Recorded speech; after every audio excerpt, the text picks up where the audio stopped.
El ser y la nada, por Jean-Paul Sartre. 6. Introducción. En busca del ser. 5. La prueba ontológica.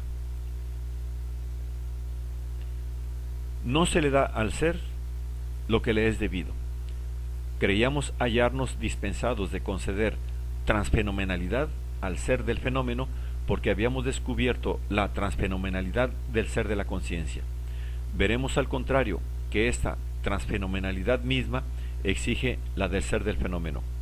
Hay una prueba ontológica derivada no del cogito reflexivo, sino del ser prereflexivo del percipiens. Es lo que ahora trataremos de exponer.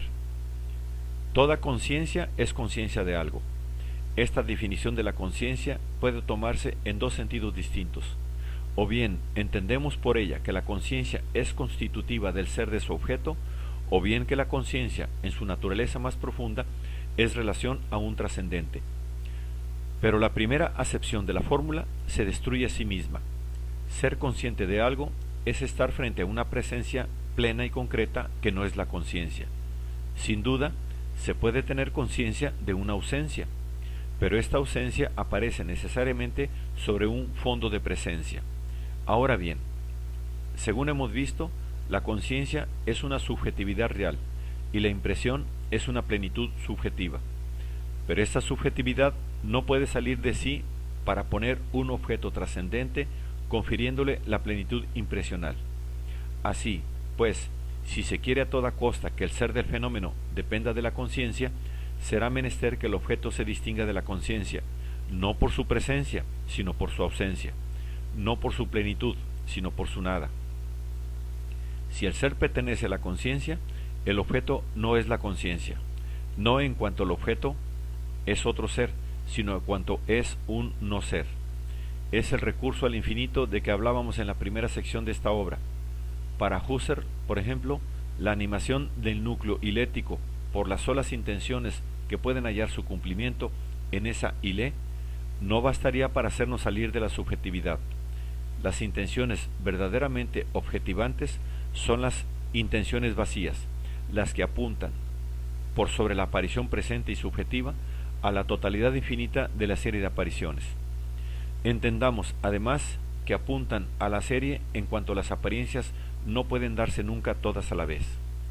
La imposibilidad de principio de que los términos, en número infinito, de la serie existan al mismo tiempo ante la conciencia y a la vez la ausencia real de todos esos términos excepto uno, son el fundamento de la objetividad.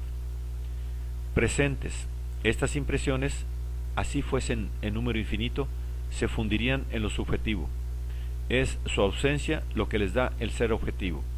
Así, el ser del objeto es un puro no ser. Se define como una carencia. Es lo que se hurta, lo que, por principio, jamás será dado, lo que se entrega por perfiles fugaces y sucesivos. Pero, ¿cómo el no ser puede ser fundamento del ser? ¿Cómo lo subjetivo, ausente y aguardado se torna, por eso mismo, lo objetivo? Una gran alegría que espero, un dolor que temo, adquieren por eso mismo cierta trascendencia, concedido. Pero esta trascendencia en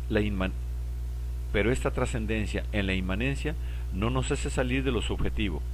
Cierto es que las cosas se dan por perfiles, es decir, sencillamente por apariciones. Y cierto es que cada aparición remite a otras. Pero cada una de ellas es ya, por sí misma, un ser trascendente, no una materia impresional subjetiva. Una plenitud de ser, no una carencia, una presencia, no una ausencia. Vano sería intentar un juego de prestidigitación, fundando la realidad del objeto sobre la plenitud impresional subjetiva y su objetividad sobre el no ser. Jamás lo objetivo saldrá de lo subjetivo, ni lo trascendente de lo inmanente, ni el ser del no ser. Mas, se dirá, Husserl define la conciencia justamente como una trascendencia. En efecto, tal es su tesis y su descubrimiento esencial. Pero, desde el momento en que hace del noema algo irreal, que es correlato de la noesis, y cuyo éste es un percipi, se muestra totalmente infiel a su principio. La conciencia es conciencia de algo. Esto significa que la trascendencia es estructura constitutiva de la conciencia, es decir, que la conciencia nace apuntando hacia un ser que no es ella misma. Es lo que llamamos la prueba ontológica. Se responderá, sin duda, que la exigencia de la conciencia no demuestra que esta exigencia deba satisfacerse. Pero esta objeción no puede mantenerse frente a un análisis de lo que Husserl llama intencionalidad y cuyo carácter esencial ha desconocido. Decir que la conciencia es conciencia de algo significa que para la conciencia no hay ser fuera de esa obligación precisa de ser intuición relevante de algo, es decir, de un ser trascendente. No sólo la subjetividad pura, si es dada previamente, no logra trascenderse para poner lo objetivo, sino que también una subjetividad pura se desvanecería. Lo que puede llamarse propiamente subjetividad es la conciencia de conciencia, pero es menester que esta conciencia de ser conciencia se cualifique en cierta manera, y no puede cualificarse sino como intuición revelante. Si no, no es nada. Pero una intuición revelante implica algo revelado. La subjetividad absoluta no puede constituirse sino frente a algo revelado. La inmanencia no puede definirse sino en la captación de algo trascendente. Se creerá encontrar aquí algo así como un eco de refutación kantiana del idealismo problemático, pero más bien ha de pensarse en Descartes. Estamos aquí en el plano del ser, no en el del conocimiento. No se trata de mostrar que los fenómenos del sentido interno implican la existencia de fenómenos objetivos y espaciales, sino que la conciencia implica en su ser un ser no consciente y transfenoménico. En particular, de nada serviría replicar que, efectivamente, la subjetividad implica la objetividad y se constituye a sí misma al constituir lo objetivo.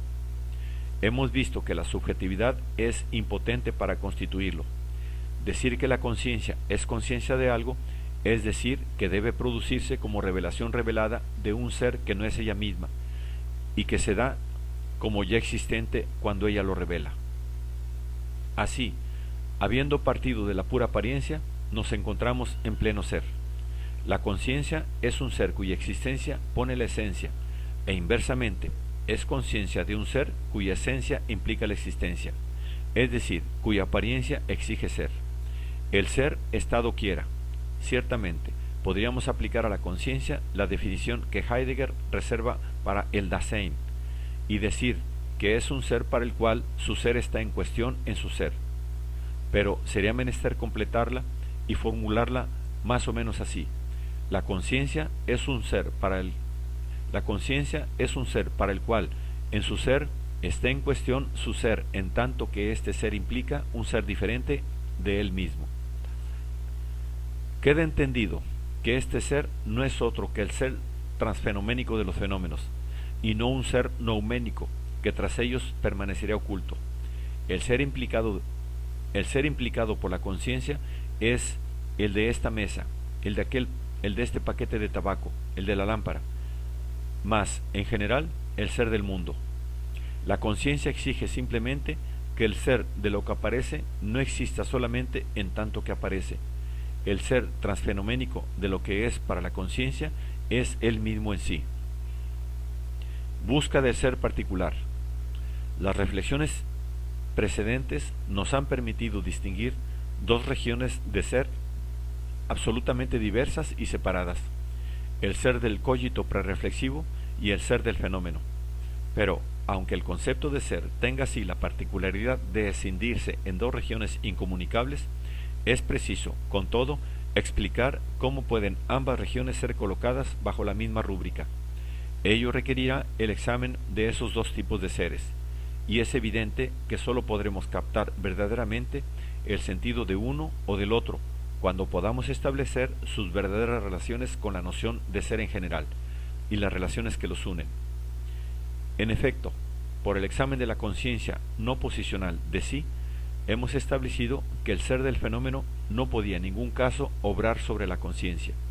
Con ello descartamos una concepción realista de las relaciones del fenómeno con la conciencia, pero hemos mostrado también, por el examen de la espontaneidad del cogito no reflexivo, que la conciencia no podía salir de su subjetividad si ésta le era previamente dada, y que no podía actuar sobre el ser trascendente ni incluir, sin contradicción, los elementos de pasividad necesarios para poder constituir, partiendo de ellos, un ser trascendente, y descartamos así la solución idealista del problema. Parecería como si nos hubiéramos cerrado todas las puertas y estuviéramos condenados a mirar el ser trascendente y la conciencia como dos totalidades cerradas, sin comunicación posible. Nos será preciso mostrar que el problema tiene otra solución, allende el realismo y el idealismo. Sin embargo, hay cierto número de características que pueden inmediatamente fijarse, pues en su mayoría surgen por sí mismas de lo que acabamos de decir. La clara visión del fenómeno de ser se ha visto a menudo oscurecido por un prejuicio muy generalizado, que denominaremos creacionismo. Como se suponía que Dios había dado el ser al mundo, el ser parecía siempre afectado de cierta pasividad. Pero una creación ex nihilo no puede explicar el surgimiento del ser, pues si el ser es concebido en una subjetividad, así se adivina, seguirá siendo un modo de ser intrasubjetivo. Esta subjetividad no podría tener ni aún la representación de una objetividad, y en consecuencia no podría ni aún afectarse de la voluntad de crear algo objetivo. Por otra parte, el ser, aun cuando fuera súbitamente puesto fuera del